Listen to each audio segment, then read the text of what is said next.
Students, तरुण school PKD YouTube channel में आपका स्वागत है।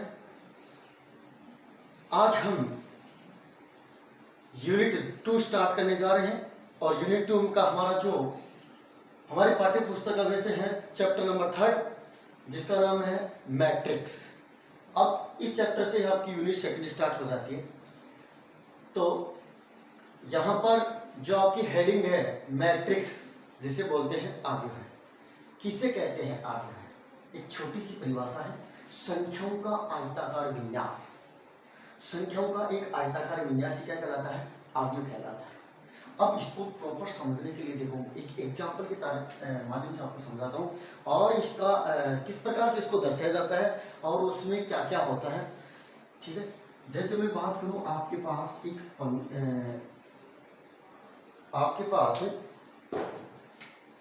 दो कंपनी है। एक कंपनी फर्स्ट है, एक कंपनी सेकंड है। कंपनी फर्स्ट में बॉयज और गर्ल, मान लो बॉयज 7 और गर्ल है 8, बॉयज है 10 और गर्ल है 6। इस प्रकार से काम करते हैं कि एक कंपनी फर्स्ट है जिसमें 7 बॉयज काम करते हैं, 8 गर्ल काम करती है। एक कंपनी सेकंड है जिसमें 10 बॉयज और 6 गर्ल काम करती है। तो इन जो ये आंकड़े हैं, ये जो संख्याएं हैं, उनका एक आयताकार विन्यास बना दी मैंने। ये आयताकार विन्यास में इनको मैंने इस प्रकार से बड़े कोष्ठक के अंदर कैद कर दिया। तो ये जो संख्याओं का आयताकार विन्यास है वही आपका क्या कहलाता है? मैट्रिक्स कहलाता है। या इसी को दूसरी तरीके से इस प्रकार से भी दर्शा सकता हूँ, जैसे 7, 8, 10, 6 एक बड़ा कोष्ठक, इस प्रकार से कोष्ठक है। ये भी आपका क्या है? एक आव्यूह है। या इसी को एक दूसरे प्रकार से नोटेशन दे सकता हूँ, 7, 8, 10, 6 ऐसे। ये 3 प्रकार से नोटेशन है। तो हम यहाँ पर हमारे जो पाठ्य पुस्तक है उसमें इस नोटेशन को ध्यान रखना है। ये नोटेशन आपका काम में आ रहा है। ठीक है, कहीं पर आपको इस प्रकार से दिखाई दे तो घबराने की आवश्यकता नहीं, क्योंकि ये भी क्या है? मैट्रिक्स है। ठीक है, अब इसमें बात करते हैं कि जो ये संख्याएं हैं, ये 7, 8, 10, 6, इनको क्या कहते हैं? तो इनको मैट्रिक्स का अवयव कहते हैं। इनको क्या कहते हैं? अवयव। मैट्रिक्स का क्या कहते हैं? अवयव का अवयव कहते हैं इन सबको। ठीक है, अब यदि दूसरी बात में बात करूं, यहाँ पर यदि मैं इन एलिमेंटों को इस प्रकार से पढ़ूं, इस प्रकार से 7, 8, ठीक है, 10, 6, तो इस प्रकार से ये 36 लाइन हुई। ये 36 लाइन है। तो इस 36 लाइन को, इसको मैं नाम दे दूंगा हरतम पंक्ति। इसको मैं क्या नाम दे दूंगा? हरतम पंक्ति। ठीक है, इस प्रकार दूसरे को मैं बोलूँ 10, 6 इस प्रकार से पढ़ा मैं, तो इसको मैं क्या नाम दे दूंगा? द्वितीय पंक्ति। That's clear. अब यदि इन अवयवों को मैं इस प्रकार से पढ़ूं, ऊपर से नीचे की ओर इस प्रकार से, तो इसको बोलूंगा मैं फर्तम स्तंभ। ठीक है, फर्तम स्तंभ। और इसको इस प्रकार से पढ़ लूं 8, 6, तो ये हो गया आपका द्वितीय स्तंभ। द्वितीय स्तंभ। ठीक है, इस प्रकार के इनको मैं नाम दे सकता हूं। तो आपको पता होना चाहिए कि ये एक मैट्रिक्स बना दी। तो यदि मैं एलिमेंट को इस प्रकार से रीड कर रहा हूँ, 7, 8 तो ये प्रथम पंक्ति के एलिमेंट हो गए, 10, 6 ये द्वितीय पंक्ति के एलिमेंट हो गए।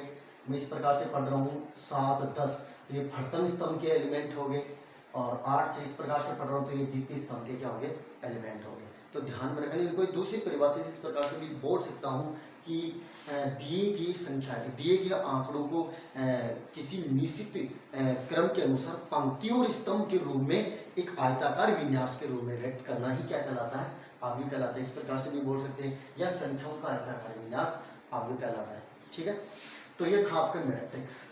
अब यहाँ पर आपको समझना है नेक्स्ट पॉइंट, यहाँ पर आव्यूह का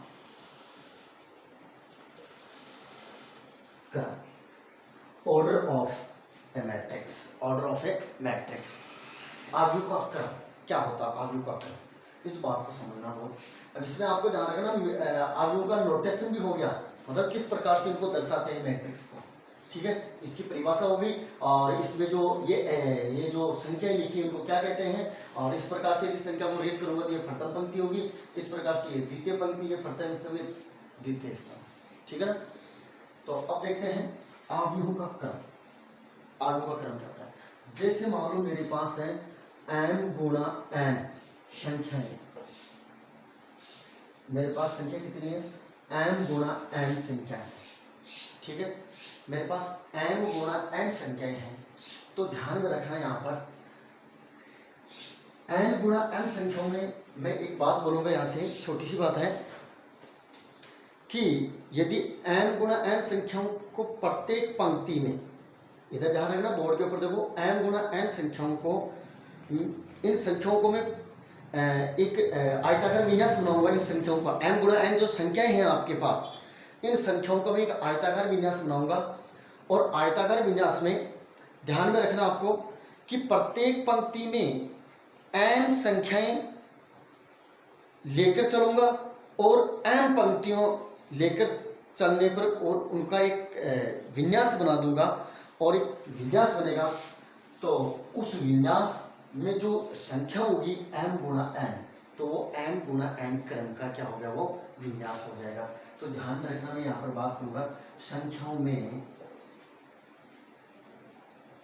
प्रत्येक पंक्ति में n संख्याएं तथा m स्तंभों का क्रमबद्ध संरचना, क्रमबद्ध नियम की संरचना, क्रमबद्ध नियम की संरचना को ही m गुणा n क्रम की मैट्रिक्स कहते हैं। इस बात को ध्यान रखना कि आपके पास m गुणा n संख्याएं हैं, उन संख्याओं में प्रत्येक पंक्ति में मैंने n संख्याएं ली तथा m स्तंभों का एक क्रमबद्ध नियम की एक संरचना बनाई, क्रमबद्ध नियम की एक संरचना बनाई, और उस संरचना को ही m गुणा n क्रम की मैट्रिक्स कहते हैं। तो ठीक है, तो कहने का मतलब यह है कि यदि आपके पास m गुणा n संख्याएं हैं तो वो जो मैट्रिक्स बनेगी आपकी, वो m गुणा n क्रम की ही मैट्रिक्स बनेगी। तो इसमें एक चीज का ध्यान रखना, यहाँ पर जो इस गुणा के निशान, ये जो गुणा का निशान है, इस गुणा के निशान में जो पहले वाली जो संख्या होगी, जैसे m, यहाँ पर m बराबर क्या होगा, और जो गुणा के बाद वाली संख्या है जो n है, वो m बराबर क्या होगा। तो ध्यान में रखना, यहाँ पर आपका m बराबर होगा पंक्ति, क्या होगा, m बराबर यहाँ पर होगा स्तंभ, m बराबर यहाँ पर होगा स्तंभ, और m बराबर क्या होगा, पंक्ति। m बराबर, ध्यान में रखना, यहाँ पर मैंने क्या नाम दिया, इनको क्या नाम दिया, पंक्ति नाम दिया इनको, और ऐसे स्तंभ दिए। तो ध्यान में रखना, यहाँ से देखो एक मिनट, जो इसकी स्ट्रक्चर बनेगी वो स्ट्रक्चर देखो, उस स्ट्रक्चर के बाद में हम ये डिसाइड करेंगे कि एंड पंक्ति होगा, स्तंभ होगा, क्या होगा, वो देखते हैं। यहाँ पर स्ट्रक्चर बनेगी इस प्रकार से, A11 A12 A13 dot dot dot A1n। देखो उसने बोला कि प्रत्येक पंक्ति में n संख्या है, तो प्रत्येक पंक्ति में n संख्या होगी, ठीक है। A21 A22 A23 dot dot dot dot A2n, प्रत्येक पंक्ति में n संख्या है। फिर इसी प्रकार ये चलती जाएगी, ये हो जाएगा AM1, ठीक है, AM1 AM2 AM3 dot dot dot last में रहेगा AMN। तो ध्यान में रखना, आपके पास ये प्रथम पंक्ति, दूसरी पंक्ति, ऐसे चलती, कौन सी पंक्ति है, M पंक्ति। तो यहाँ पर जो इस क्रॉस के निशान से पहले की जो संख्या होगी, क्रॉस के निशान से पहले की जो संख्या होगी m बराबर है वो होगी आपकी पंक्तियां, ठीक है। और क्रॉस के बाद की जो संख्या होगी जो n बराबर है वो होगा आपका क्या होगा, स्तंभ। वो किसको डिनोट करेगा, स्तंभों की संख्या को, स्तंभ होंगे, ठीक है ना। इस चीज को ध्यान रखना। बस क्लियर। अब जैसे में और कौन सा क्रम बना इसका, n गुणा n क्रम का, ये n गुणा n ऑर्डर बोलो या n गुणा n क्रम की ये क्या बनी, एक मैट्रिक्स बनी जिसमें एलिमेंटों का जो विन्यास है, जो क्रमबद्ध नियम की जो संरचना बनी आपकी, उसी संरचना नियम को m गुणा n क्रम का क्या कहते हैं, मैट्रिक्स कहते हैं। तो ध्यान में रखना ये m तो क्या होगा यहाँ पर पंक्ति और n यहाँ पर क्या होगा स्तंभ। इसको बोलेंगे रो और इसको बोलेंगे कॉलम, ठीक है। इंग्लिश में बोलते हैं रो। जो गुणा के पहले की संख्या है उसको रो बोलेंगे और जो गुणा के बाद की संख्या है उसको कॉलम, ठीक है। इस प्रकार से आपकी एक विन्यास, मैट्रिक्स का विन्यास होगा जो m गुणा n ऑर्डर का है, जिसमें एलिमेंटों की संख्या क्या होगी, इन्हीं का गुणनफल होगा। अब जैसे सपोज दैट, जैसे मैं एक छोटा सा एग्जांपल ले लूँ, यहाँ पर एग्जांपल की बात करूँ, जैसे मान लो मेरे पास ये 2 3 0 4 5 6 इस प्रकार की एक मैट्रिक्स है। अब बताओ इसमें कितनी पंक्तियां हैं, इसमें एक पंक्ति, दो पंक्ति। तो पहले क्रॉस के पहले पंक्तियां आएगी, ठीक है। क्रॉस के पहले पंक्तियों में लिखा जाएगा। स्तंभ कितने, एक स्तंभ, दो स्तंभ, तीन स्तंभ, तो तीन। तो ये किस क्रम की मैट्रिक्स हुई, वो 2 गुणा 3 ऑर्डर की ये मैट्रिक्स हुई, जिसमें 2 पंक्ति है और 3 स्तंभ है। ये रो है, कितनी रो है, 2 रो है, और कितने कॉलम है, 3 कॉलम है। क्लियर, इस बात को ध्यान रखना। अब नेक्स्ट देखो, मैट्रिक्स का क्रम हो गया। अब यहाँ पर एक छोटी सी बात, एक छोटी छोटी बातें बताऊंगा, 2-3, वो आपको याद रखने बात, मुख्य बातें हैं, वो थोड़ी इंपॉर्टेंट बातें हैं। मुख्य तथ्य, मुख्य तथ्य। अब मुख्य तथ्य में मैं आपको बात करूं, पहला जो आपकी मैट्रिक्स होती है, आव्यूह है, आव्यूह में अवयव वास्तविक संख्या, वास्तविक संख्या या सम्मिश्र संख्याएं हो सकती है। इसका मतलब ये होता है कि जो आपका अवयव है उनमें वास्तविक और सम्मिश्र संख्याओं हो सकती है, उनसे वास्तविक संख्याओं या सम्मिश्र संख्याओं से अवयव, जो उन संख्याओं से जो आयताकार विन्यास बनेगा वो मैट्रिक्स होगी, ठीक है। उसमें वास्तविक संख्या भी हो सकती है और सम्मिश्र संख्या भी हो सकती है। दूसरी बात देखो, इसमें दूसरी बात क्या है, मैट्रिक्स की खास बात बता रहा हूं यहाँ से, मैट्रिक्स का मान नहीं ज्ञात कर सकते हैं, अवयवों का मान ज्ञात नहीं कर सकते, ज्ञात नहीं कर सकते, ठीक है। मैट्रिक्स का कभी वैल्यू नहीं होती, मैट्रिक्स की ध्यान रखना इस चीज का। तीसरी बात है, अभी मैंने पढ़ा था कि एक m गुणा n क्रम का कोई अवयव है, वो बराबर नहीं होगा n गुणा n क्रम के अवयव, ठीक है। ये बात, ये मुख्य बात है जो आपको ध्यान में रखनी है, ठीक है। अब हमारा जो नेक्स्ट टॉपिक है वो है अवयवों के प्रकार। अवयवों के प्रकार मतलब types of matrix, types of matrix. Type of matrix में हमारा जो फर्स्ट प्रकार है, पहला टाइप है पंक्ति अवयव है। पहला है पंक्ति अवयव, इसको बोलते हैं रो मैट्रिक्स, रो मैट्रिक्स बोलते हैं, ध्यान रखना इंग्लिश में। पंक्ति अवयव किसे कहते हैं? वह मैट्रिक्स जिसमें केवल एक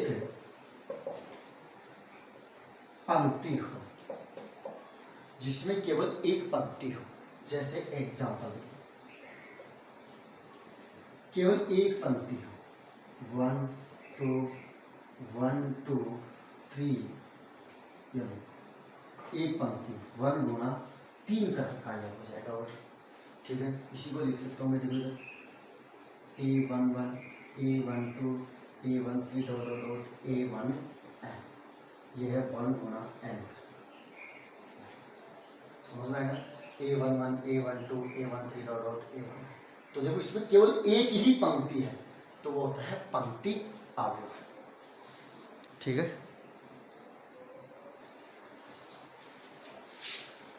अब है दूसरा है स्तंभ अवयव, कॉलम मैट्रिक्स। वह मैट्रिक्स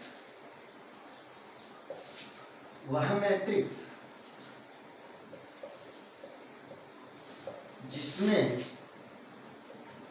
केवल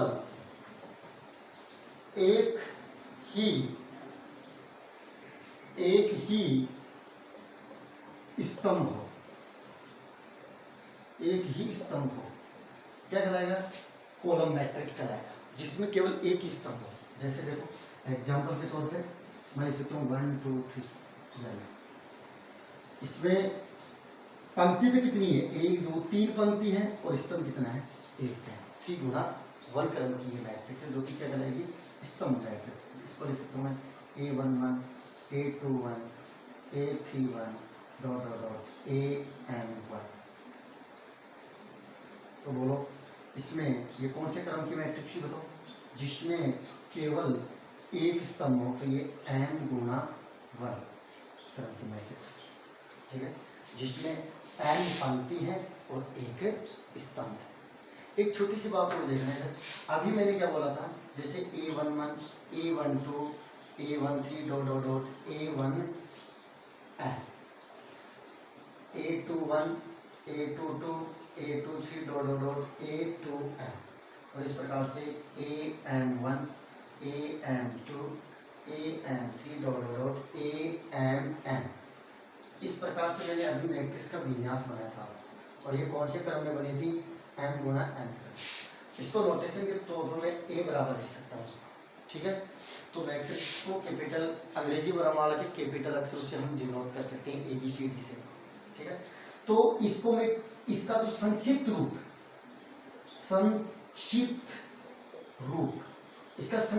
देखो, मैं इसको ऐसे लिख सकता हूँ। कोई मैट्रिक्स है A बराबर AIJ, और ये कौन से क्रम की है? m गुना n। तो यहाँ पर इसका प्रत्येक शब्द का अर्थ होना चाहिए कि AIJ, यहाँ पर I क्या है? I यहाँ पर क्या है? यहाँ पर देखो I 1 1 1, मतलब ये किसको डिनोट करेगा? पंक्ति। ठीक है, अब J किसको डिनोट करेगा? स्तंभ। किसको डिनोट करेगा? स्तंभ। ध्यान रखो, स्तंभ को डिनोट करेगा। अब I का मतलब I V पंक्ति, J 1 स्तंभ। अब I बराबर 1 2 3 4, यहाँ पर I बराबर क्या हो सकता है? 1 2 3 डॉट डॉट कुछ भी हो सकता है। तो कहाँ क्या हो सकता है? n तक हो सकता है I बराबर, और J बराबर क्या हो सकता है? 1 2 3 डॉट डॉट डॉट n तक हो सकता है।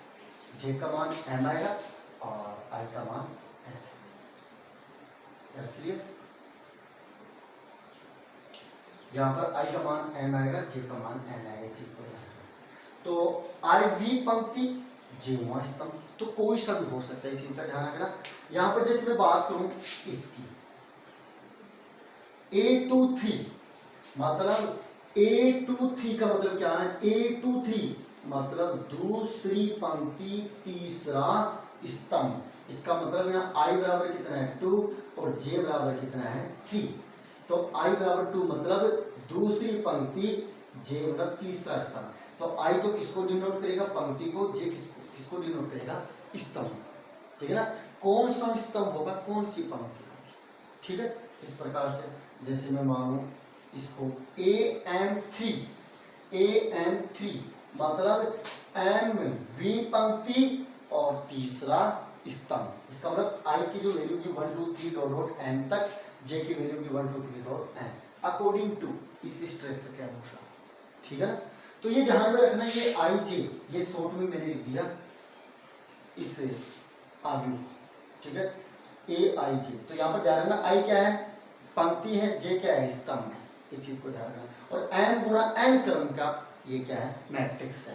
तो यहाँ पर n क्या है, टोटल नंबर ऑफ रो, और n यहाँ पर क्या है, टोटल नंबर ऑफ कॉलम। ठीक है, m यहाँ पर है कुल पंक्तियों की संख्या, और n यहाँ पर कुल स्तंभों की संख्या। दैट्स क्लियर, ये चीज का ध्यान रखना यहाँ पर। तो अब हमारा नेक्स्ट है स्तंभ आव्यूह हो गया। तीसरी मैट्रिक्स देखो, ये बीच में टॉपिक छोड़ गया था इसलिए यहाँ पर इसको बीच में डालना पड़ा। आगे है हमारा शून्य मैट्रिक्स। क्या है, शून्य आव्यूह है, इसको बोलते हैं जीरो मैट्रिक्स, नल मैट्रिक्स। ठीक है ना, EMPTY इम्पैटी मैट्रिक्स। ठीक है ना, जो भी है इसका नाम ले सकते हो कुछ नहीं। शून्य मैट्रिक्स किसे कहते हैं, तो इसकी डेफिनेशन सुनो। ऐसी मैट्रिक्स यानी को वह आव्यूह है, वह आव्यूह है जिसमें सभी अवयव शून्य हो। जैसे एग्जाम्पल 0 0 0 0 0 0 0 0 3 गुणा 3 करके मैट्रिक्स है, जिसके सारे एलिमेंट क्या है, 0 है, तो वो शून्य मैट्रिक्स है। जैसे 0 0 0 0 0 0 2 गुणा 3 करके मैट्रिक्स। तो इस प्रकार से जो मैट्रिक्स है वो क्या कहलाएगी, शून्य मैट्रिक्स है। नेक्स्ट पॉइंट है आपका वर्ग आव्यूह। तीसरा है, चौथा, 3 तक हो गए डेफिनेशन। 4 नंबर है वर्ग आव्यूह है, या इसी को नाम बोलूं मैं स्क्वायर मैट्रिक्स। इंग्लिश में क्या बोलते हैं इसको, स्क्वायर मैट्रिक्स। तो देखो स्क्वायर मैट्रिक्स किसे कहते हैं, एक ऐसा आव्यूह है, यानी कि वह आव्यूह है, वह आव्यूह है जिसमें पंक्तियां एवं स्तंभ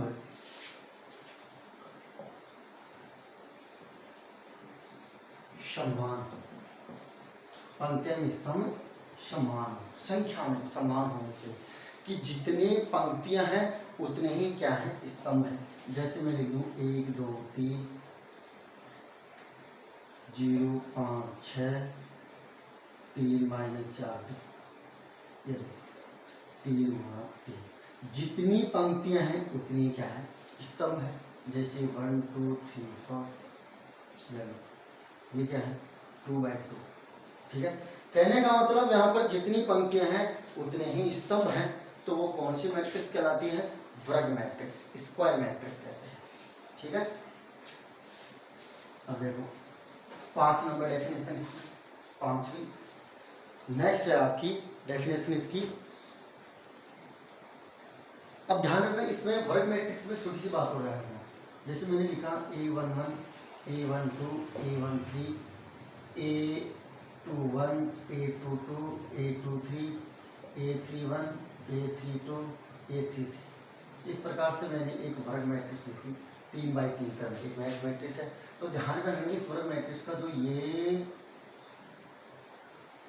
जो एलिमेंट है इनको बोलते हैं मुख्य विकृत के अवयव, इनको बोलते हैं मुख्य विकृत, प्रिंसिपल डायगोनल।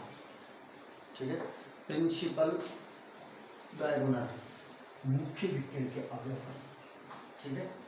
और इसके जस्ट ऊपर के एलिमेंट है वो ऊपरी अवयव कहलाएंगे, ये निम्न अवयव है, ठीक है। इस प्रकार से ध्यान रखना इसमें। अब अगला है आपका पॉइंट है, नेक्स्ट है डेफिनेशन आपकी विकिरण अवयव है। विकिरण अवयव ये 6 नंबर की, ठीक है। विकर्ण अवयव, विकिरण अवयव किसे कहते हैं?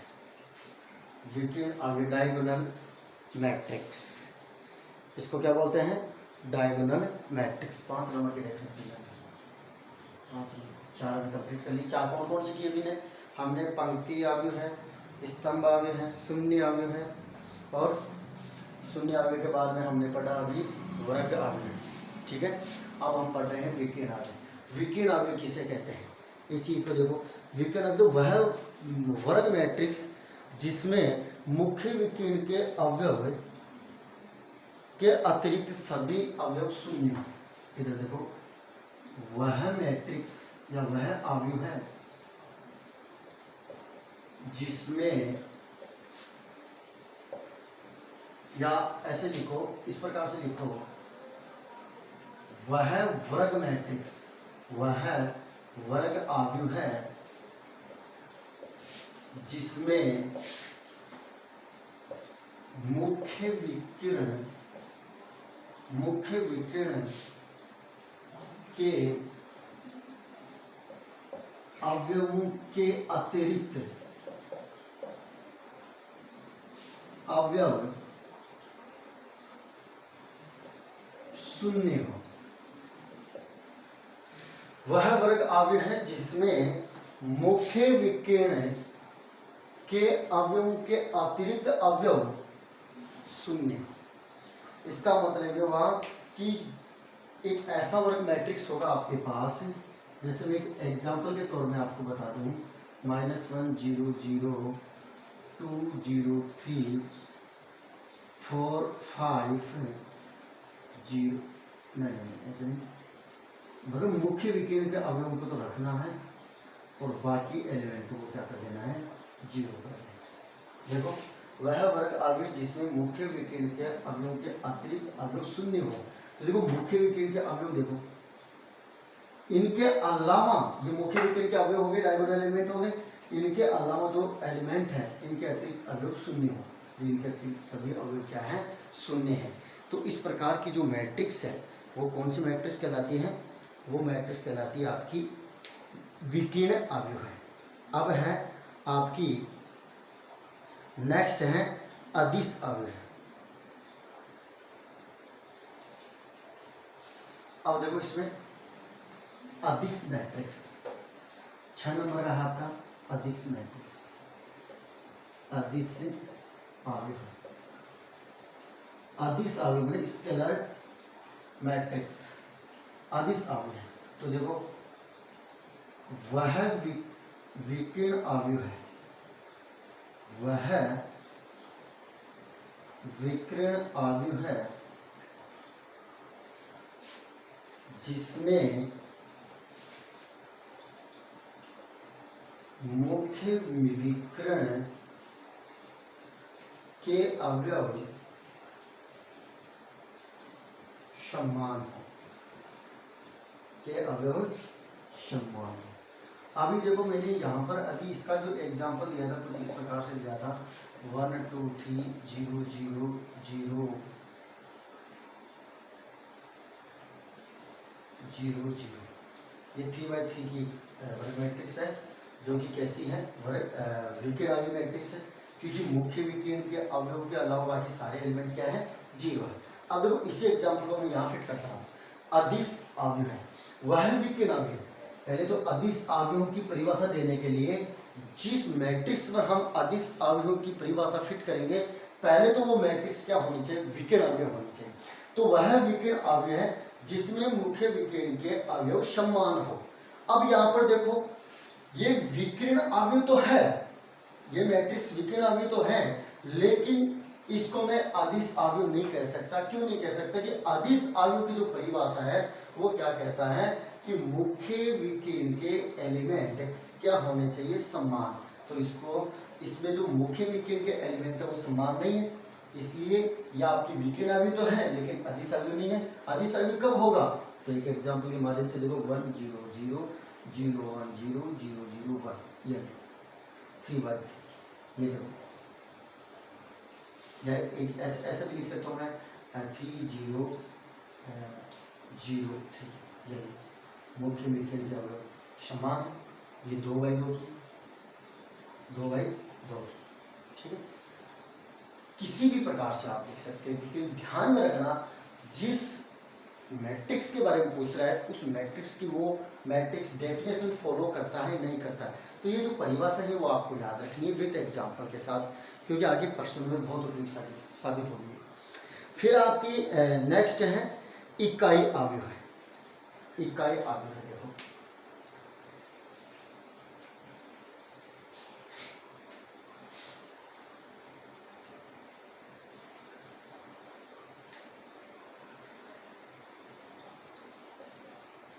इकाई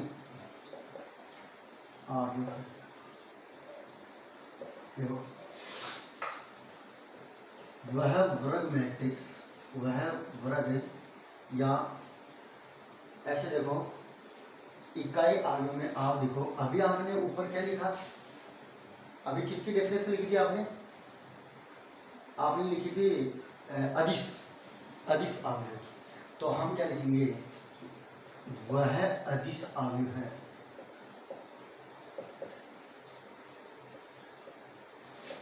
जिसमें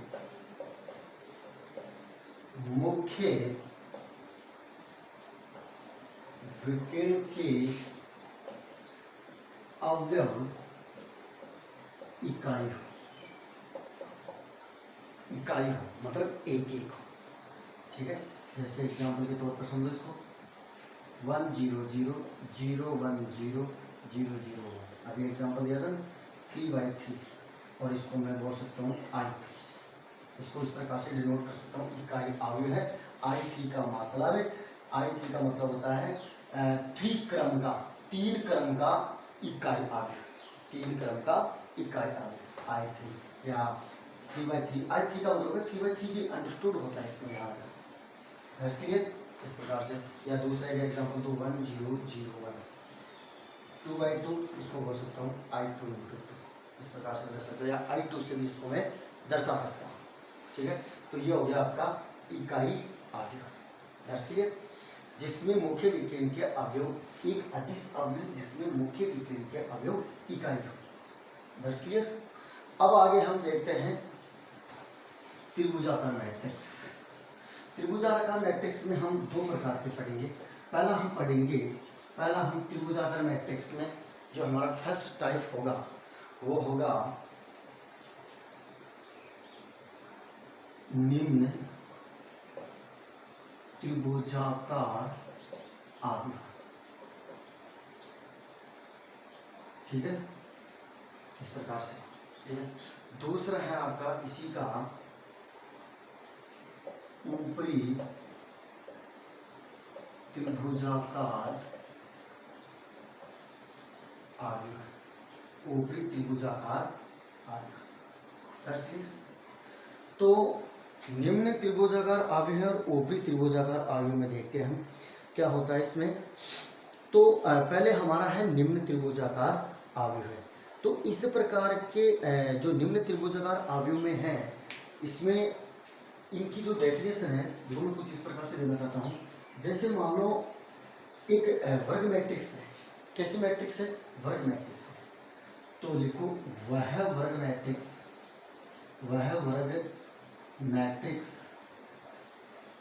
जिसमें मुख्य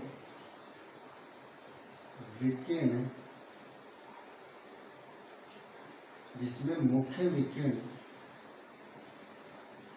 के ऊपर के अवयव,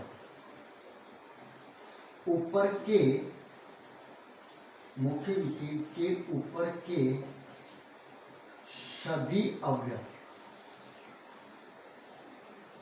शून्य हो। ठीक है, ऊपरी त्रिभुजाकार मैट्रिक्स में वह वर्ग मैट्रिक्स जिसमें मुख्य विकर्ण के नीचे के सभी अवयव शून्य हैं। तो देखो, वर्ग मैट्रिक्स में मुख्य विकर्ण के अवयव के नीचे के सभी जो अवयव हैं वो शून्य हो तो ऊपरी त्रिभुजाकार अवयव कहलाता है, और मुख्य विकर्ण के अवयव के ऊपर के जो जितने भी अवयव हैं वो यदि शून्य है तो वो निम्न त्रिभुजाकार मैट्रिक्स कहलाते हैं। जैसे एग्जांपल के तौर पे मैं बात करूं यहाँ पर, जैसे मैंने 1 0 0 ऊपर के सभी अवयव, और मैं लिख दूँ 3 2 0 4 -1 और 3 जैसे। तो देखो, ये आपका ये 3 × 3 का वर्ग मैट्रिक्स है जिसमें ये मुख्य विकर्ण के एलिमेंट हैं, और मुख्य विकर्ण के एलिमेंट के ऊपर के, ये ऊपर है ना सारे, ये ऊपर के जितने भी एलिमेंट हैं, ऊपर के सभी अवयव शून्य हो तो वो कौन सी मैट्रिक्स कहलाती है? निम्न त्रिभुजाकार मैट्रिक्स कहलाती है। और जैसे इसमें एग्जांपल वही मैं ले लूँ 1 -2 3 4 0 3 4 0 0 5, इस प्रकार से देखो मैंने मैट्रिक्स ली 3/3। तो ये मुख्य विकर्ण है, और मुख्य विकर्ण के नीचे के सारे अवयव क्या हैं? शून्य है, तो वह कौन सी? ऊपरी त्रिभुजाकार मैट्रिक्स कहलाती है। ठीक है, अब यदि इनको संकेत के रूप में इस प्रकार से भी समझ सकते हैं, जैसे ये आपकी निम्न त्रिभुजाकार मैट्रिक्स कब होगी, इसको ध्यान रखना। जैसे मान लो आपके पास एक वर्ग मैट्रिक्स है AIG, ये M × M की एक वर्ग मैट्रिक्स है AIG, ये आपकी निम्न त्रिभुजाकार अवयव कहलाएगा। ये निम्न त्रिभुजाकार अवयव कब कहलाएगा?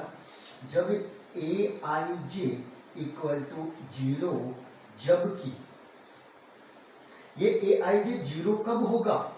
जब कि I j, मतलब I का मान जैसे छोटा होगा उस कंडीशन में जितने भी AIJ होंगे वो सब 0 हैं, तब ये मैट्रिक्स क्या कहलाएगी? निम्न त्रिभुजाकार मैट्रिक्स कहलाएगी। कैसे? अब देखो इधर, ये कितने नंबर का एलिमेंट है? ये है A12। तो यहाँ पर I बराबर कितना है? 1, और J बराबर कितना है? 2। तो क्या I छोटा नहीं है जैसे, और वो कितना है? 0 है। कोई सा उठा के देख लो, ये उठा के देख लो, ये उठा के देख लो, समझ में ना? ये कंडीशन फॉलो हो रही है यहाँ पर। दूसरा है यहाँ पर देखो, A बराबर है AIJ, ये मान लो M × M क्रम की वर्ग मैट्रिक्स है, जिसमें AIJ ऊपरी त्रिभुजाकार मैट्रिक्स कहलाएगा। कब कहलाएगा? जब AIJ = 0, जबकि I > J, ये होना चाहिए। समझ में आया? तो इस प्रकार से आपको समझना, I > J मतलब I की वैल्यू जैसे बड़ी होगी उस कंडीशन में AIJ 0 होगा। तो यहाँ पर देख लो, चाहे ये एलिमेंट ले लो, इस एलिमेंट की बात लो, ये क्या है? A31 की पोजीशन पे है, तो I बराबर कितना है? 3, और J बराबर कितना है? 1। तो बोलो I बड़ा नहीं है जैसे, और उस कंडीशन में आपका ये 0 के बराबर है, और ये 0 है। इस पर कोई सा भी एलिमेंट उठाइए, देख लो इसके मुख्य विकर्ण के नीचे के, यदि ये कंडीशन फॉलो कर रहा है तो वो क्या है? ऊपरी त्रिभुजाकार अवयव है। ठीक है, अब है इस प्रकार से आपके जो कुल 8 है, ये जो डेफिनेशन है ये कुल मिला के 8वें नंबर की डेफिनेशन है। ठीक है, अब इसके बाद में आपका नेक्स्ट पॉइंट है समान अवयव है, इक्वल मैट्रिक्स। समान अवयव, देखो समान अवयव है इक्वल मैट्रिक्स में क्या है?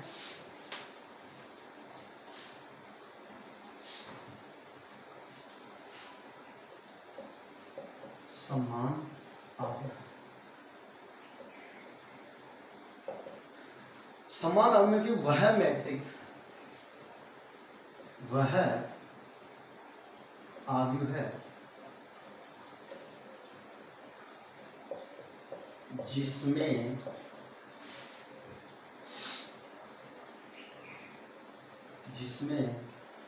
या ऐसे लिखो, दो अवयव है जिसमें जिनका क्रम, दो अवयव है जिनका क्रम समान हो तथा संगत अवयव भी समान हो। देखो, दो अवयव है जिनका क्रम समान हो तथा संगत अवयव भी समान हो, समान अवयव है कहलाता है। ठीक है, इसमें देखो क्या बात करें, इसमें प्रश्न कैसे आता है समान अवयव में। देखो इधर, जैसे मान लो आपके पास एक मैट्रिक्स है, जैसे ये मैं ले लूँ x y two x plus y, एक मैट्रिक्स से 2 गुना 2 क्रम, और मान लो ये किसी दूसरे मैट्रिक्स के बराबर है 2 3 2 5। तो ये भी देखो 2 गुना 2 क्रम की मैट्रिक्स है और संगत अवयव क्या होने चाहिए, समान होने चाहिए। तो ये इस बराबर का निशान है, ये समान है, ये बराबर का निशान है, ये दोनों मैट्रिक्स समान है, तो इनके संगत अवयव भी क्या होंगे, समान होंगे। तो यहाँ से आप x और y की वैल्यू फाइंड कर सकते हैं। इस प्रकार के हम प्रश्न की चर्चा करेंगे हमारे पाठ्यपुस्तक में। ठीक है, तो कुल मिला के आपको ध्यान रखना कि समान अवयव किसे कहते हैं, कि दो अवयव जिनका क्रम समान हो तथा संगत अवयव भी क्या हो, समान हो, समान अवयव है कहलाता है।